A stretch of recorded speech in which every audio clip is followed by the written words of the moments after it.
Орой мэдээг хүргүү үзэгчтэй MBC хүмүүс мэдээллийн хөтөлбөрийн шинэ 7 хоногийн даваа гарагийн дугаар эхлэж байна. Мэдээллийн товчхон анхаарлаа хандуулна. Монгол хурлын эхлэлийн өв соёлын уулзалт хэлэлцүүлэг дөрвөн болжээ. Цогцлбор 2 дугаар сургуулийн эрдмийн баярлалаа. Албан байгууллагын нийтийн эзэмшлийн хог цэвэрлэх уриалгад идэвхтэй хамрагдаж байна. Ахлах 4 дугаар сургуулийн эрдмийн баяр өргөн дэлгэр болж өнгөрлөө. Тэсомгийн адуугад сколын сав газар төржүүлнэ. MBC цэцгийн дэлгүүр үүд хаалгаа нэлээ. Эдгээр улсад мэдээллийн дэлгэрэнгүй одоо хүргэе. Мэдээлж байна. Баруун Монголын урлаг соёлын уран манлай төвөөс Монгол урлагийн эхлэлийн өв соёл уулзалт хэлэлцүүлгийг зохион байгуулжээ. Аймгийн нийт сумдын дөрвөн бус болон хувааж, тэс цагаан архин наран булаг бүх мөрөн сумдад хэлэлцүүлгээ зохион байгуулсан байна.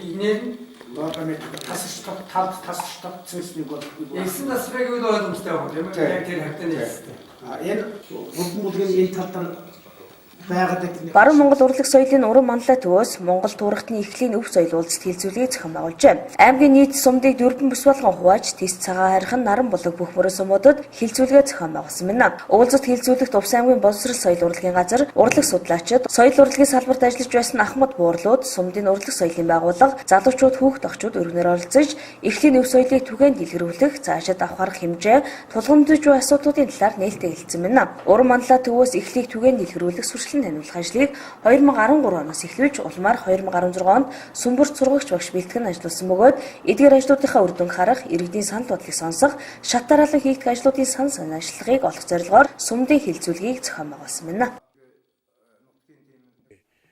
Бол дөрвөн сумыг бол бэлсэлсэн. Тэс сумд бол нэг бүсээ хийсэн байна. Цагаан архин нэг бүсээ хийлээ. За наран булагт нэг бүсээ хийлээ. Тэгээд Бохморонд бол хамгийн сүүлийн бүсээ хийгээд ингээд бид нар амжилттай оролцож ирлээ. Энд маань бол сумууд маань бас өргөнгөрөөтэй сайхан оролцож эхлийнхээ соёлыг бол маш сайхан одоо бас түгээн дэлгэрүүлэх талдаар бол сайхан санал бодлоо ирж ярилцж тоглолтоо үзүүлж сайхан ажил болсон. Одоо энэ одоо сүүлийн энэ ажил болохоор зэрэг мэдээж бисчилж одоо яг дахиад бас нөгөө хүмүүсийнхээ бас нэг хараа идэвхжүүлээ тийм ээ. Хүмүүсийнхээ санал бодлыг сонсъё. Зөвхөн одоо сургаад байх биш бас санал бодлын сонсъё, гарц юу байна тийм ээ. Цаашид одоо энэ их л хуурийг хөгжүүлэхэд ямар гарц боломж байна гэдэг талаар нь бол бас ярилцж явлаа. Тэгээд бас эндээ бол бид нэр урлагийн бас нэг наадам хийгээд хүмүүсээ бас шагнаж урамшуулж ингэж явсан юм аа. Үйлмэршлээ үлдээхийн тулд зөвхөн одоо нэг төрийн бас байгууллага бас ингэж зүтгэх шүү дээ. Аймаг орон нутгийн удирдлагуудаас бас дэмжин зүйтэй гэсэн саналыг та бүхэн бас сумын удирдлагуудаар нь тавьж утсан уу? Хэр хүлээж авчээ? Бид бол оны юм явахдаа сум болгонд бол санамж ишгүүлсэн байдгийг. Одоо нэг сум бол нэг 30-аас доошгоо их л хуур аваад чи тэгээд нэг сум бол нэг 60-аас доошгүй ихэлжтэй болоо чи гэсэн юм бол санамж ишгд бол гараа өсгөх зурж авсан байдаг. Гэвчлээ бас энэ бас одоо төсөв санхүүгийн хувьд бол их хэмдрэлтэй гэсэн ийм л хариу өгöd байсан байна л да. Тэгээд одоо бол ингээд бид нэг хэлэлцүүлэг хийгээд тэгээд шатны ажлыг хийгээ яваад байгаа зэрэг бас хүмүүс бол бас ойлгож эхэлж байна л да. Тэгээд бас цаашид бол бид нар бас боломжоор бол хамтарч ажиллана л гэсэн бол чигтэй бол байцгаана. Энэ талаар байгаад нэг хөгшин байсан. Зарим сумдын эхэлжтийн өсвөрийн залгамж чадлаа сайжирсан байгааг зохион байгуулагч донслоод цаашид улам эрчимжүүлэх ажлыг үргэлжлүүлэх, энэ ажлыг төр засгаас дэмжих шаардлагатайг онцолж байсан юм а. Ямар ч байсан манай аймагт их л хуур гэдэг нь бол хөдөлгөөнд орсон нь батлагдлаа саяулвал. Одоо харин энийг эрчим алдуулахыг улам цааш идэвхжүүлээл тийм ээ. Орон нутгийг бол бодлогоор дэмжээл. Тэгээд одоо сургууль соёлын төвийг бол хооронд сайхан холбож өгөөл. Тэгээд дахиад дээр нэмээд малчин өрхүүдийг айл бүхэн ихэлтэй болох ийм хөдөлгөөнийг өрнүүлчих юм бол тун удахгүй манад бол энэ эхлэлийн соёл бол одоо дэлгэрэх тийм сайхан үе таалга нэгдсэн харагдлаа. Энд бол маш их баяртай байна. Зүгээр сая одоо явуулсан газруудаас зүгээр тариалан сумгийнхтал одоо 250 их удааг байлын байж байна хөвгтүүд ихт. Тэгээд манай сумын айл өрхөөхөн баг бүгдээр нь ихэл тоглодог. Тэгээд тариалангийн нэг за нэг 70% нь бол энэ баг ихэлж болчихсон юм шиг тийм сэтгэлд ирсэн. Ховд сумгийнхтал одоо лав 100-аад ихэлж байна. Дандаа хөвгтүүд голцсон. Тэгээ энийг бол дахиад цааш нь одоо нэг л юм дутаад байгаа. Нөгөө нэг айл бүхэн ихлээ бол хоймрын залчихсан. Тэгээ орж ирсэн хүн ихтийн тоглолцоод дуурайчаад тэгээд цааш нь бол мэндэлдэг тийм ёс байсан байхгүй дээр үед. Энэ ёсыг л одоо яаж юм бол сэргийгч юм бол хүссэн хүсээх айл бүхэнд их л бий болчихно. Тий, энийг л одоо анхаарал. Тийм сэтгэл төржлээ. Энэ тал дээр байгаад нэг Ажлын хэсгийнхэн мянган нэгчдийн баяр хийх цаашид үндэсний өв соёлоо дэлгэрүүлэх айл өрх бүхэн их л хөгжмөө хоомортой залгах энэ өрнөлт талаар аймгийн засаг даргатаа уулзсан санал бодлоо солилцоход бүх талаар дэмжин хамтран ажиллахаа илэрхийлсэн байна.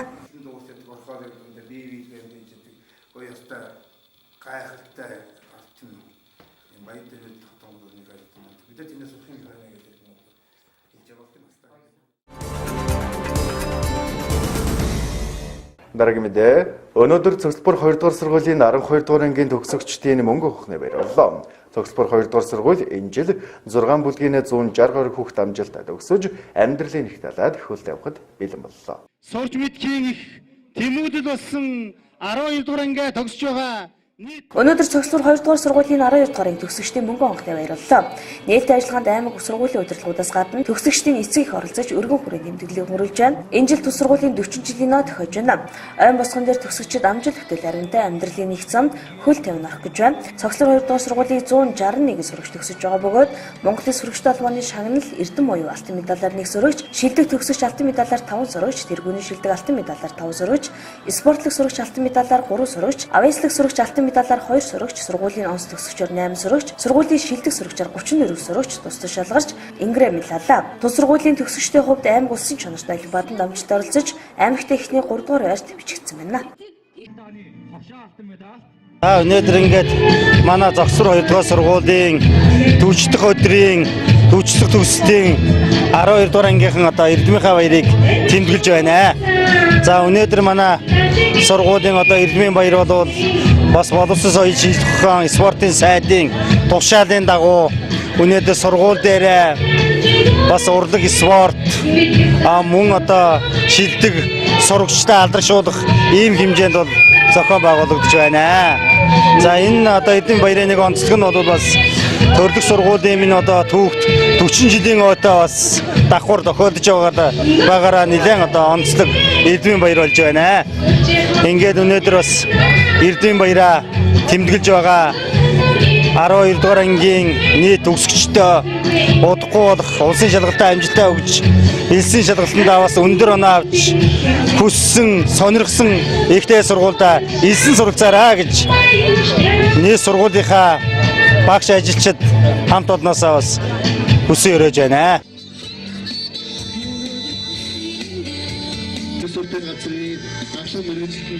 Энэгээр сурлага спорт урлаг нийгмийн идэвхтэй оролцоороо бусдыг амласан төгсөгчдийн сэтгэлээс болцсон юм. Эдгээр шилдэг төгсөгчдөөс онцлбол тус сургуулийн 12-ын Ф ангийн сурагч Батовчрын ганц зэрэг устдад төдийгүй Азад спортын өндөр амжилтыг үзүүлж энэ өдөр спортын мастер хэмээх эрхэм цодыг хүртэж баяр дээрээ баяр нэмлээ. Мөн тэрээр спортынхаа хажуугаар хичээл намаа цалгардуулахгүй 12 жил үнэлгээтэй суралцж онц төгсөгчөөр шалгарлаа. Энэ өдрийн 2015 оны улсын оршуулгын тэмцээнээс хүрэл медаль авсан. Чөлөөдгийн 2016 оны улсын оршуулгын тэмцээнд мөнгө медаль аваад Азийн оршуулгын тэмцээнд оролцсон. өнөөдрөөс онц төгсөгч боллоо. Бас спортын мастер. Ер нь давхар баяруудыг тохиож байна. Бас сургуулийн 40 жилийн ойгоор төгсөж байгаагаар бас онцлогтой байна шүү дээ, тийм ээ. Тэгэхээр нийт багш нар сурагчтай андаад бас юу ч хэлмээр байна. Одоо ингээд бид нар одоо сайн хичээнэ одоо эстимийн шалгалтанд Ер нь энэ зэрэгтэй хүрэхэд нь хэний оролцоо хамгийн чухал байв. Ер нь аавынхаа оролцоог байсан гэж бас бодож байна. Тий. Эцэг их тэгээд гэр бүл сургуулийнхаа багш нар ер нь юу бас. Одоо цааш тэр бас юугаар суралцахаар ер нь төлөвлөж хичээлээ номод авчихж байна. Би математик физикээр давчаа. Инженерийн чиглэлээр. Тэрээс хүссэн мэргэжлээ авч сонсоордоо хэрэгтэй юм болоор гэж ярив. За миний хувьд боловсролын салбарт 26 жилдээ ажиллаж байна. Төгсөлтийн хувьд бол 4 дахь төгсөлтөд төгссөн. Хууль эдийн засагч түүх нийгмийн мэргэжлийн чиглэлээр 250 гаруй мэргэжилтнийг эх орондоо бэлдээд байна. Энэ 12-ын Г анги бол их онцлог амжилттай анги. Аймгийн түүх нийгмийн ухааны авраг анги Тэгээд ерөнхийдөө аймгийн тэргүүний уншигч анги, сургуулийн бас шилдэг анги. Тэгээд эдгээр сурагчдаараа бас бахархаж явна. Багш хүний баяр бол ерөөсөө шавнар сайн байх явдлууд багш хүний том бахархал байдаг. Ингээд бүх шавнартаа эрдмийнхаа баярыг сайхан тэмдэглэж өгрөөд хүссэн мэрэгчлээ одоо сонгож их орондоо хэрэгтэй хүн болоорой гэж хүсэх байна. 12 жил 1-р ангиас эхлээд энэ тогтмол дуу сургууль тасралтгүй 12 жил суралцаад 12 жил тасралтгүй суралцсан миний энэ онц үнэг минь үнэж онц төсөгчөөс шалгараас маш их баяртай байна. Тэгээ нийт төгсөгчүүд багш нартаа мөнгө онхны баярын гал халуун мэндийг хүргэе. Маш баяртай байна. Сургууль нийгмийн идэвхтэй санаачдаар хамт олонний удирдан мандаас тул Монголын сургуулийн холбооны шан Эрдэм буюу Алтан медаль шан дуу Монголын сургуулийн холбоо гэсэн баяр хүргэе. Амжилт хүрч байгаамаа. Зөвлөн байдаг 12-ийн сурагч Бодгөрөл өгтөө Бодгөртнийг анги хамтдаа хошуусны урлагийн сурагч ямар хичээл ямар мэргэжил болж байна. Баяр хүргэе. Эцэгчүүд юм ээ. Багш нартай бас энэ дашин баярын мэдлэг сурагчаар за 12-ийн сурагч жаргал сайхан өгтөө. За энэ бол манай ангийн миний хувьд бол анхны төгсөгч байгаа. Тэгээ нийт төгсөгчдөө бүгдэнд нь сургуулийн өндөр амжилт хүсье. Манай ангийнхны хувьд хэр амжилттай төгсөж байна. За манай ангийн хувьд бол энэ жил амжилттай. Манай ангид жуулаа бохорчэлдэг 2 сурагч байдаг. Энэ 2 сурагч маань энэ жил оролцсон бүх уралдаан тэмцээлд амжилттай оролцсон байгаа. За энэ өдөр болж байгаа 12 ангийнхаа нийт сурагчдаа мөнгө охны баярын хэрэгье. Таван удаагийн баруун бишийн 5 удаагийн аврагт урсад орж улсаар дөрөв удаа тусгаар 12 жилийг хамтдаа одоо энэ өдрийн мэрэгчтэй шагналж байгаа. Амьдралын нэг талаад хөл алхам орох гэж байгаа төгсөгчдөө цаашдаа амьдралд нь юу сансан бүтгийг өргөгөө зорилгохоо төлөө тууштай хичээн зүтгэхийг хүсье.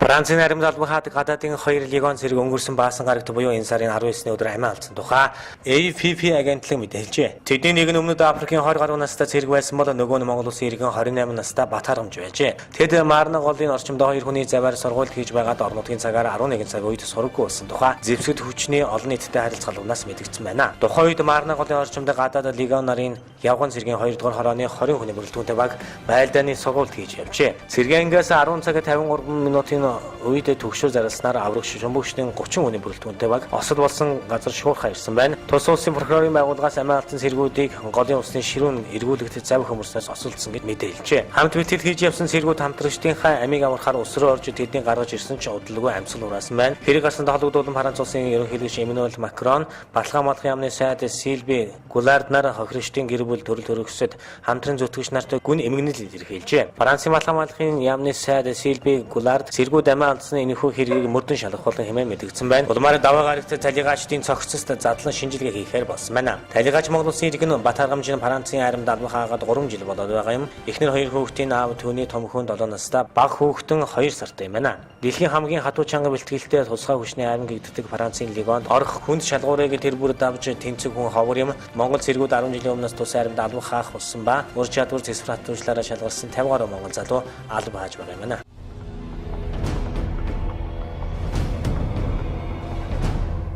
Гонконгийн үйл хөдлөлийн компани 5 давхар машины зогсоолд 3 тэрбум $, үн өгсөн нь тус арлын зах зээл ямар хөрсөлтөнтэйг харууллаа. Тус арлыг 1997 онд Британийн захиранаас хятадд шилжүүлснээс хойш анх удаа хотын төвд газар худалдаж байгаа нь юм. Энэхүү 8 дэлхийн хамгийн үнэтэй хотыг бусдаас бүрч дээш ахиулсан явдал боллоо. Орон нутгийн барилгын Хендерсон компани 31,000 шог пут талбай нэг шоп пут тутмыг $6400 худалдан авсан бөгөөд цааш нь хөгжүүлбэл илүү ашиг олох боломжтой. Хендерсны өгсөн нийт үн Гонконгийн хувьд хамгийн өндөр үн болсны зэрэгцээ нэгж үнж дээд хэмжээг тогтоолоо. Ингэснээр тус компани түрээсийн нэгж пут талбайн үнийг жилд $499 хүрэх шаардлагатай болж байгаа нь арлын төв дэх хамгийн эрэлттэй байдлууд болох олон улсын санхүүгийн төвийн 2 цамхгийн талбайн түрээсээс 50% дээш гарахыг Намура фирмийн шинжээчид тооцоолжээ. Гонконгод авчин түрээсийн үн тэнгэр татсны дээр хоосон байрны олдоц муу тул хятадын баян түрээслэгчид 2 цамхгийн түрээсийг нэгж $279 болтол өсгсөн байна. Ийм үн дэлхийд өртгөөрөө 2 бичигддэг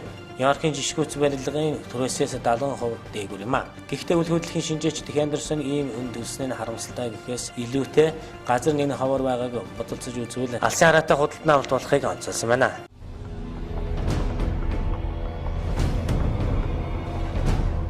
Саажилттай хүүгийн Харвард руу хөдөлжээ. Тэртээ 1988 онд Жовон Хангянд төрөлтийн хүндрэл үүсний улмаас хүү Дин амьсгалын дутагдлалд орж эндэг шахсан гэдэг.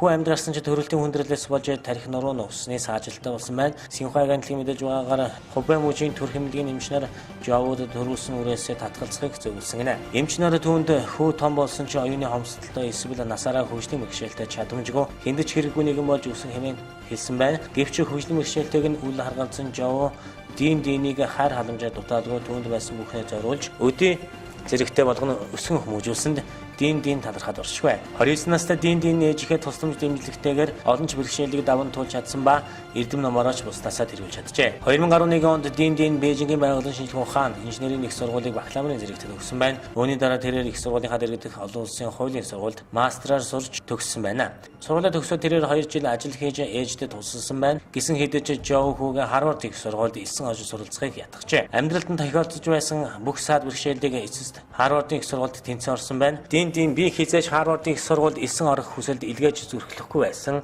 Гэхдээ ээж минь надад өргөж урам зориг хайрлаж үзээд алдахыг санал болгодог байсан. Намайг ямар нэг зүйлд эргэлзэх үед тэр өргөж дэргэдэн байж намайг чиглүүлж өгдөг хэмээн CGTN агентлагт өгсөн ярилцлагатад дурджээ. Тэрээр өнгөрсөн жил Харвардын их сургуульд суралцахаар ирсэн ба түүний ээж Жов Хубэ мужийн Жинхо хотод үлджээ. Дин нутагтай үлдсэн оюун сэтгэлийн зөвлөгч ээжээгээ өргөл цандаг талаараа ярьсан байна.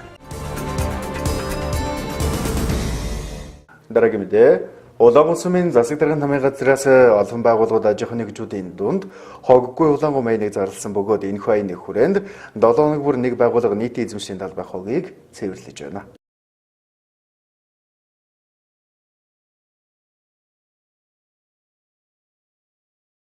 Улаан сумын засаг даргын хамын газар иргэдийн төлөөлөгчтэй хурлаас хоггүй улаан хот аяныг зарлаж, бортуулга орчмын хогийг цэвэрлснээр энэхүү ажил эхэлсэн. Тэгвэл тус аяны хүрээнд 7 хоног бүр нэг төрийн байгууллага нийтийн эзэмшлийн талбай хогыг цэвэрлэх ажил үргэлжилж байна. Тэгвэл энэхүү уриалгад төрийн байгууллагад нэгдэн идэвхтэй амрагдаж байгаа бөгөөд Дулааны 2 дугаар станц, мэрэгжлийн хяналтын газар, Цогцвор 2 дугаар сургууль, Хаанбанк нэгдэж нийтийн эзэмшлийн талбайг цэвэрлээд байна. Тус арга хэмжээ маш үр дүнтэй хэрэгжиж байгаа бөгөөд цаашид байгууллагуудыг нийгмийн үүрэг ухамсарлан идэвхтэй амрагдахыг Улаан сумын засаг даргын хамын газраас уриаллаа.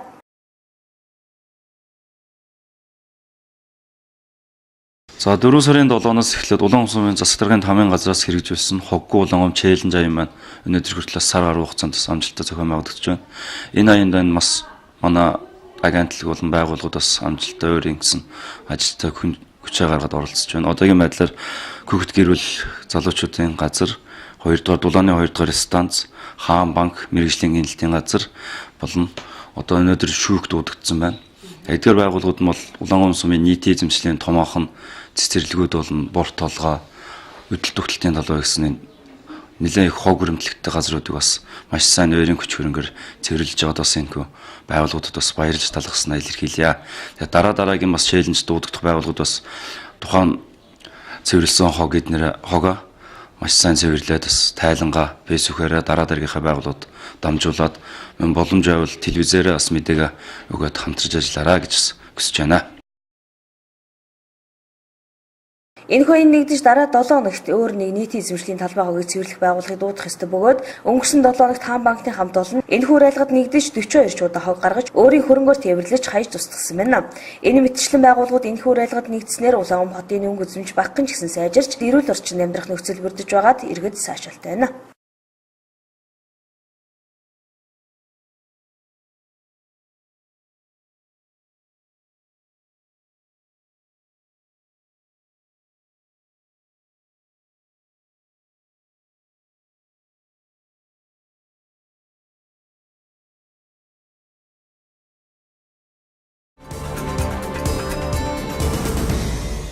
Дараагийн мэдээ ахлах дөрөв дэх сургуулийн төгсөгчдийн мөнгө ухааны баяр өнөөдөр өргөн дэлгэр боллоо. Тус сургуулийг 100 гаруй төгсөгч амжилттай төгсөж байна. Энэ 12-р анги төгсөж байгаа шилдэг төгсөгчд Энэ жил ахлах 4-р сургуулийн түүх 70 жилийн нот тохиож байна. Тэгвэл 70 жилийн ном босгон дээр төгсдийн баярын өргөн дэлгэрхийж байна. Тус сургуулийг энэ жил нийт 100 гаруй сурагч амжилттай дүүргэж байгаа бөгөөд төгсөгчид Улс аймгийн чанартай олимпиад уралдаанд оролцож аймагтаа 4-р хайранд шалгарчээ. Тэгвэл энэ үеэр сурлага, спорт, урлаг, нийгмийн идэх оролцоогоор бусдыгаа манлайлсан төгсөгчдийг алдаршуулна. Тууз гардуулсан бол тус сургуулиас 12 жилийн хугацаанд тасралтгүй дүнтэй суралцж аймаг болоод улсын чанартай олимпиаданд амжилт гаргасан сурагчийг онц төгсөгчөөр шалгаруулна. Алтан медаль батламж гардуулсан байна. Олимпиадынхаа ерөнхий дүнгээр манай сурагчид аймагт дөрөвт орсон байгаа. За тэгээд бүх одоо олимпиадаас алт мөнгө хүрэл медаль хүртсэн байгаа. Ингээд 87 сурагч олимпиаданд оролцсноос 25.2% буюу 25.2% нь одоо 1-ээс 5 дугаар байрлалсан ийм амжилтаар эзэмшийн баяраа өгч байна. За мөн саяхан болж өнгөрсөн авиас уралдаанаас манай 9-ээс 12 дараагийн сурагчид алт мөнгө хүрэл медаль хүртсэн ийм амжилтаар эзэмшийн баяраа өгч байна. За тэрнээс гадна манай Чангарын олон улсын математикийн олимпиадад сурагчид маш амжилттай оролцож уралдаангийн сурагчдаас 2 алт, 1 мөнгө, 1 хүрэл медаль хүртсэн байгаа. За ингээд нийт төгсөгчдөө удахгүй бод улсын шалгалтанда эзэнтийн ерөнхий шалгалтанда амжилттай дүн үзүүлж юу сансан сэтгэлсэн биеийн өдөртөө ирээдүйг өргөн төвшүүлж байна. Бид шилдэг уулын онц төгсөгч болсон сурагчдын сэтгэлээс сонслоо. За би ахлах сургууль 6 дахь анги хэлний багшаар ажиллаж байна. Манай анги 6, 7, 8 9-р ангиудаа сургуулийн шилдэг анги болсон. Мөн дүүжлэн 6, 7, 8 9-р ангиудад ангигийн олимпиад, авиасыг анги маш олон урлаг спорт болон олимпиадад одоо олон жил амжилт гаргаж ирсэн шилдэг анги байгаа. Тэгээд ангийнхаа нийт сурагч болон 9-р ангигийн шилдэг олон шалгалтаа амжилттай өгөөрэй гэж хэлээд байна. За юу нэмэн эзэн баяр тэмдэглэж байгаа нийт төгсөгчтэй баярын мэнд хүргэе. За энэ баярын мэнд хүргэе. За манай анги 12-ийн ангигаа манай анги болоод аймаг сургууль амжилт гаргасан маш олон төгсөгч байна. Ингээд нийт төгсөгчтэй 12 гаруй төгсөж байгаа нийт төгсөгчтэй цаашдын улсын шалгалтад амжилттай өгөөд эсэлтийн ерөнхий шалгалтанда амжилттай өгөөд өөрсдөө хүссэн мэргэжлээ эзэмшиж их орондоо хэрэгтэй сайн мэргэжлэн болоорой гэж багш нь хэлж байна. хугацаанд сургуулийн амжилттай бэлтгэл мандалсан зэрэгцэж 2017 оноос сургуулийн шилдэг төгсөгчөөр шалгасан бэл эзэмшил бодлоо. Таны цаашдын сурлах хөтөлбөртөө өндөр амжилтыг хүсье. 12-ийн банкын сурагч олон цэцэг спортын өндөр амжилтыг хүсье гэж байна. Миний хувьд 12 жил сурагчтай 2016 онд авис хөтөлбөрийн дэд хөтөлбөрт Ост хөгжмийн гитарын төв 3 дугаар ажилласан байгаа. Арыг төгсөж байгаа төгсөгчтэй эсдийн ерөнхий шалгалтад амжилттай өгөөд бүгд сургуулийн мэргэжлээ аваад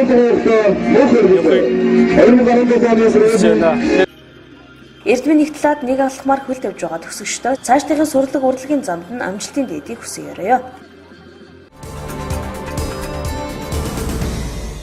Дараагийн мэдээ Тэсомгийн адууны хэмжилт хийхэд зураг авах баталгаажуулах ажлын хэсэг Тэсом нь 3 хоног ажиллаад иржээ. Тэсомгийн адууг үйлдвэр болгох ажилд Тэсомын морин спорт уяачдын холбоо нутгийн ард иргэд уяачид эдүг санаачлаг гаргана гар бие оролцож байна.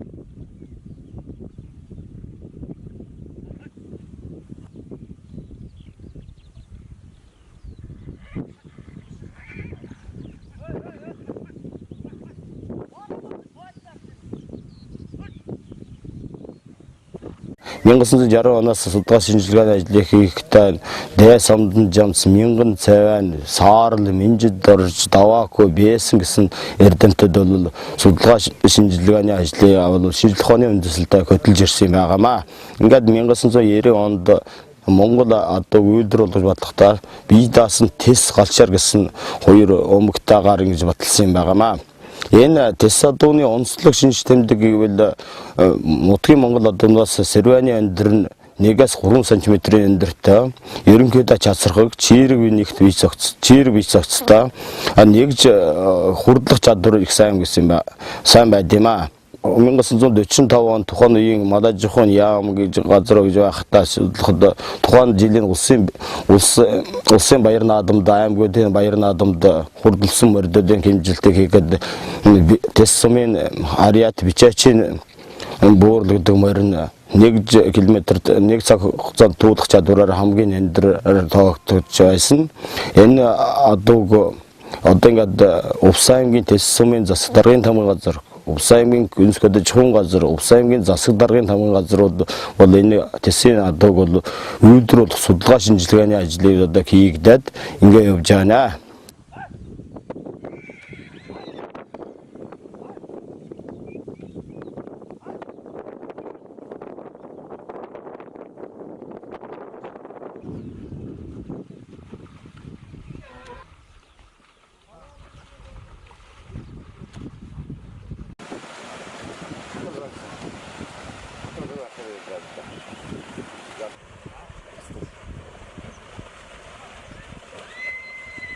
Саяхан одоо 4 сарын 27-нд хаврын анхныхаа наадмыг уяачтынхаа дэмжлэгтэйгээр зохион байгууллаа амжилттай. Уяачт маань идэвхтэй оролцож нэг 200 гаруй мард уралдсан. Хаврын эмсгийн уралдаанд одоо энэтэй залгуулад одоо 5 сарын 26-наас эхлээд ууны наадмууд маань эхэлж байна. Энэ наадмуудад уяачт маань идэвхтэй оролцохоор бас бэлтгэл ажил хангаж байна. Энэтэй холбогдуулаад хэлэхэд Увс энэ жил тохиож байгаа Увс аймгийн одоо төрийн тахилга танхимын уулын тахилга болно. Энэтэй давхар одоо баруун бүсийн Увсурд их даншиг наадам болно. Энээс гадна олон ноён арга хэмжээнүүд зохион байгуулагдана. Энэ ноён арга хэмжээнд одоо уяачтынхаа холбооны зүгээс хамтарч одоо нэгдсэн нэг зохион байгуулалттай энэ наадмуудад оролцож амжилт гаргахын төлөө бас бид нар идэвхтэй ажиллаж байна. Тес сумын хувьд гэвэл одоо алдартан гавьяатнууд болно. Тэр дундаа одоо мориор амжилт гаргасан хүмүүс гэвэл Монгол улсын алдарт уяач Жавзмаагийн Баатар, Тогтхын Цэвэн, Юнрэнгийн төгс жаргал гэдэг одоо саяхан Монгол улсын алдартын цолоо оны өмнө одоо медаль авсан ийм хүмүүс байгаа. Аймгийн алдарт уяач гэвэл 130 гаруй аймгийн алдарт уяачтай тес сум маань. За тэгээд тес өмгийн адууг одоо үйлдвэр болох ажилдууд одоо уяач хүмүүний хувьд бол маш баяртай байна. Тес адууны шинж онцлог бол одоо энэ манайхны адуу өндөр дөө бас ясрах онцлог бол тийм давуу талтай одоо төвчээр сайтай одоо хатуужил сайтай л да. Одоо нутгийн уур амьсгалаар энэ малчмаас одоо цаг уураа дагаж төвчээртэй юм л да басаач.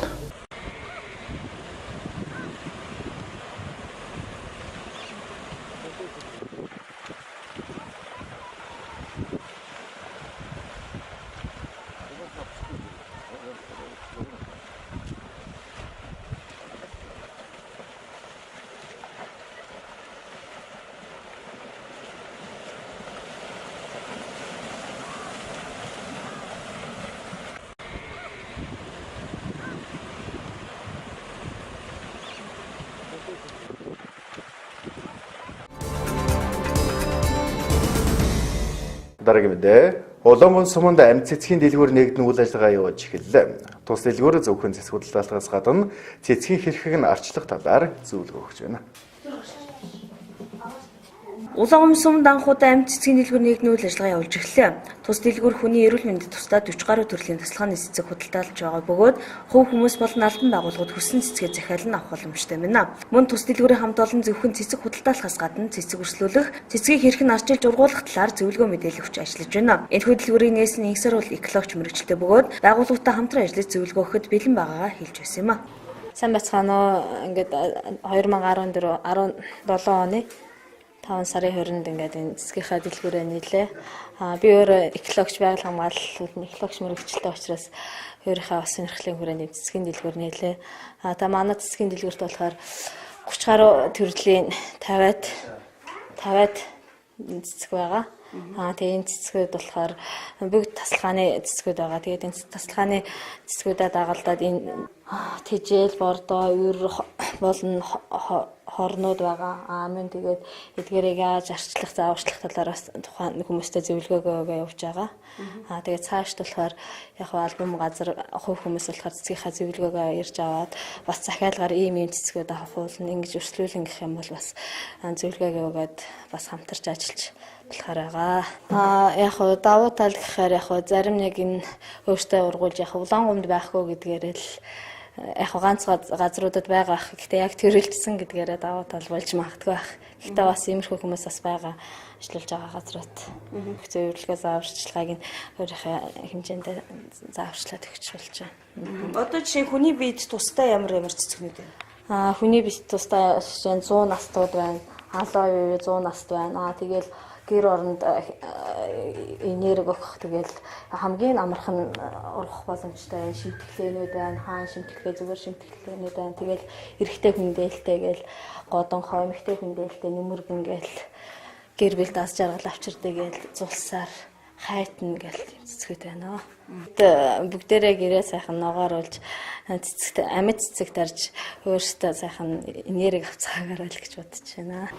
Энэхүү цэцгийн дэлгүүр хуучнаар гурилын үйлдвэр явах дөрвөн замаар дээрш өгсөх замд байрлаж байна. Амьдарч байгаа болон ажиллах орчиндөө ногоон байгууламж бий болгож цэвэр агаартай эрүүл орчин амьдрахыг хүсвэл энэхүү цэцгийн дэлгүүрийг зорихыг санал болгож байна.